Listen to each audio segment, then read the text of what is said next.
žiūrint į savivaldybės tarybos darbą, aš manau, kad tikrai mums visiems reikėtų kartu pagalvoti dėl komitetų skaičiaus, kadangi šiandien pagal įstatymą, kuris reikalingas kontrolės komitetas būtas, kiti komitetai nusprendžiama, kiek bus ir kokia sudėtis bus tarybos sprendimų, tai tikrai paskutinės kadencijos darbas rodė, kad vis dėlto 4 komitetai ko gero yra per daug, nes tų pačių klausimų svarstymas per visus komitetus, tai yra ir gaišatis administracijos darbuotojų ir pagal skaičių komitetuose tarybos narių, jų gaunasi labai mažas skaičius, tuo labiau jeigu tai kvorumas nuo 4 ar nuo 5, vėl priima labai maža dalis. Taigi tikrai reikėtų pagalvoti tarybos darbe visiems mums ir priimti tam tikrą sprendimą. Tuo labiau, kad šiandien taryboje yra atstovaujama 9 politinėms jėgoms ir nemažai politinių partijų atstovų, yra po 2, po 3, 2 turim po 5 balsus, tai irgi atitinkamai būtų pasiskirstymas į tam tikras kuruojamas sritis. Tai būtų vienas toks pastebėjimas dėl tarybos darbo. Antras dalykas, vis dėlto aš manau, kad būtų, jeigu mes pasiektume per 4 metus, ne iš karto, bet kad komitetų sprendimai būtų vis dėlto daugiau komitetuose dirbama, netgi daugiau dirbama galbūt pasikeičiant ir visuomenės ir atstovus tie, kurie yra atitinkamų klausimų suinteresuoti ir kad į tarybą išėjus nebūtų tų pasikartojimų, kurie vyksta komiteto darbe, o po to ir taryboje.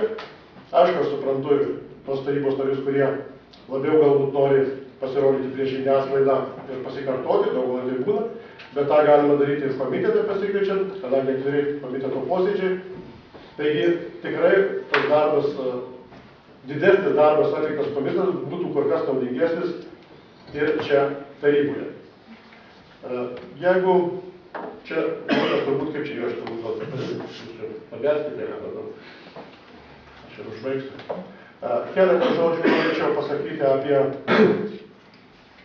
šiaip ar taip tarybos darbą aptarnauja, padeda tarybai administracija. Tai yra labai svarbu ryšys tarybos narių, tuo pačiu mero pavaduotojo su administracija, administracijos direktoriumi ir su padalinių vadovais ir su visais administracijos darbuotojais. Taigi niekada aš nemanau, kad reikalingi staigūs judesiai, kad suneštų sumaištį ar kažkokius tai radikalius ar revoliucingus pakeitimus, bet tam tikrų pasikeitimų galėtų būti, kad tarp savivaldybės atskirų padalinių, struktūrų,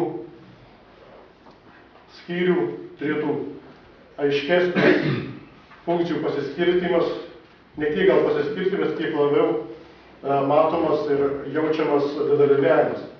Kad trūko praeitos kadencijos metu, aš manau, kai kurių netgi tokių galbūt elementarų, bet labai svarbus dalykai, pateikiant tarybos sprendimo projektą, derinimai pradžioje bent jau kadencijos, tam tikrų skyrių, kurie tikrai būtini, svarstant finansinius klausimus, ar švietimo ar medicinos, atitinkamai kuruojančių padalinių administracijos, jie nebuvo, gal formaliai, bet tų parašų dėja nebūdavo. Tai vis dėlto tai yra svarbus dalykas.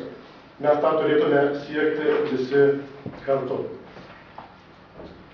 Dar keletą žodžių norėčiau pasakyti ir baigti savo kalbą, kadangi mes esame atstovaujame 9 politinėms partijoms, bet tuo pačiu esame rinkti, visi esame rinkti Elektrėnų savivaldybės gyventojų gyvenančių ne tik Elektrėnuose, ne tik Vielyje, bet ir kitose vietovėse. Taigi ir mero darbas, ir mūsų visų būtų darbas, įsiklausyti kiekvieno tarybos nario, tuo pačiu išgirsti ir gyventojų nuomonės, ir priimant sprendimus, teikiant tarybai, kadangi mero prerogatyva yra sudaryti darbotvarkę ir teikti tarybai klausimus svarstyti, kad jie atitiktų gyventojų, mūsų rinkėjų lūkesčius ir dirbti tam, kad rezultatai būtų matomi ir nebūtų mums gėda už tos priimtus rezultatus. Ačiū.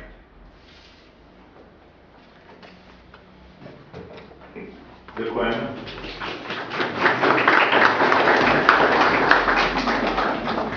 Kviečiame savo veiklos programą pristatyti Alvydą Vyšniauską.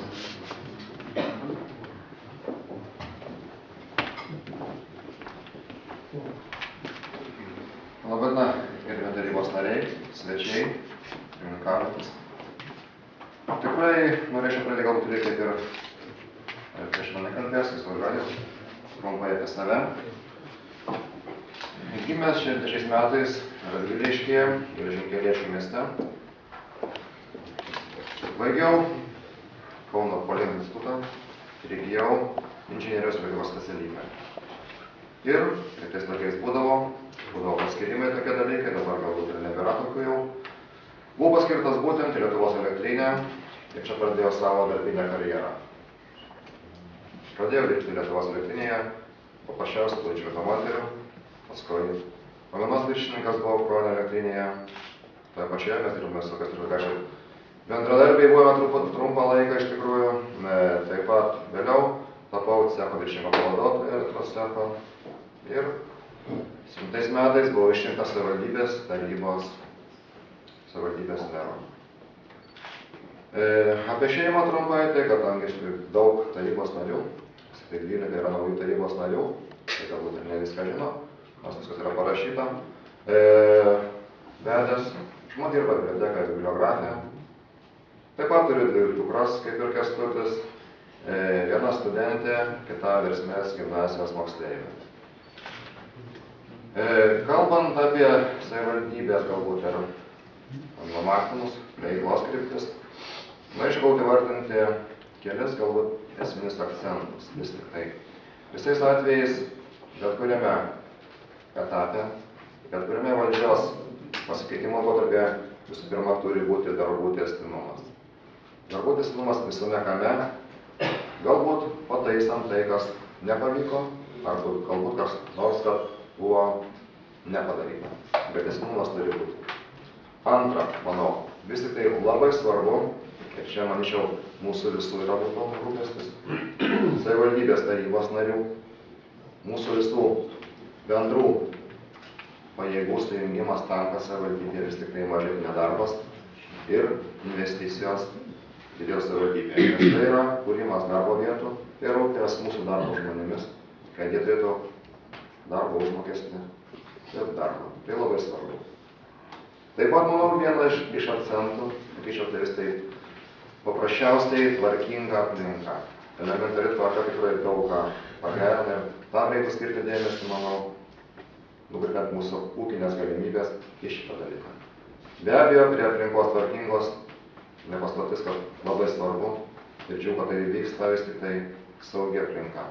Saugi aplinka ir būtent tarybos bendradarbiavimas policijos komisariato veikla būtų ypatingai svarbu ir toliau tęsti tai, kas yra padaryta. Na ir kalbant apie save, dar noriu pasakyti, ko nesakiau. Mano kredo yra sąžiningumas. Sąžiningumas yra svarbi savybė ir, kaip sakoma, jeigu prieš save esi sąžininkas, tavo sąžinė švari laisva, tikrai gali žvelgti žmonėm į akis visada. Gali žiūrėti ir kalbėtis. Taip pat noriu pasakyti, vis tai bendravimas, ką ir minėjau, Kęstutis, su visuomenė labai svarbu. Kaip šiandien, aišku, čia pasveikino Žalių nuo bendruomenių viso atstovai buvo. Taip, tas buvo ir, manau, bendravimas tarybos narių, mero, vicemero, administracijos su visomis mūsų bendruomenės dalimis, manau, yra būtina sąlyga. Galbūt kai kas man priekaištaudavo, sakydavo, kad mere, jūs per daug rodotės ten ir ten. Deja, tai yra mano turbūt pareiga buvo. Ir manau, tokia pareiga turėtų būti mero. Atstovauti visur, kur gali. Sutikti su žmonėmis, nes tai mūsų atrama. Be žmonių mes esame niekas.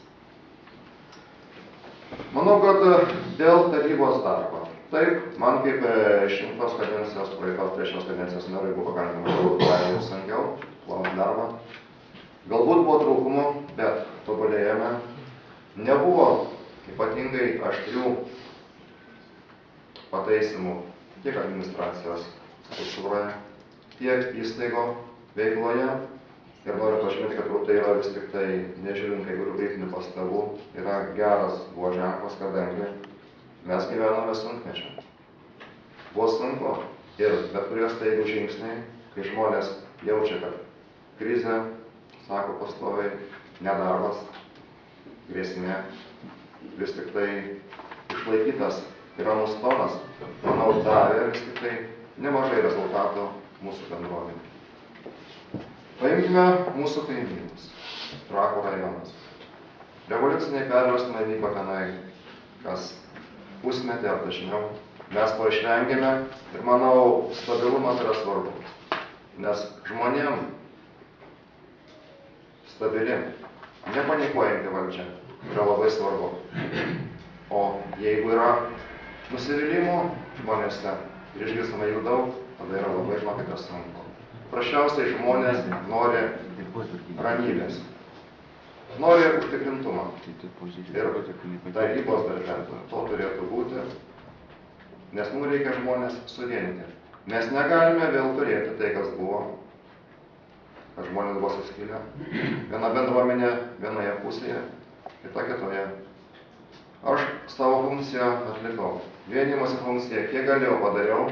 Manau, ir taryba prisidėjo prie to tikrai trečios kadencijos, tad linkiu, kad taryba naujoji būtų ir toliau vienijanti ir telkianti. Ačiū.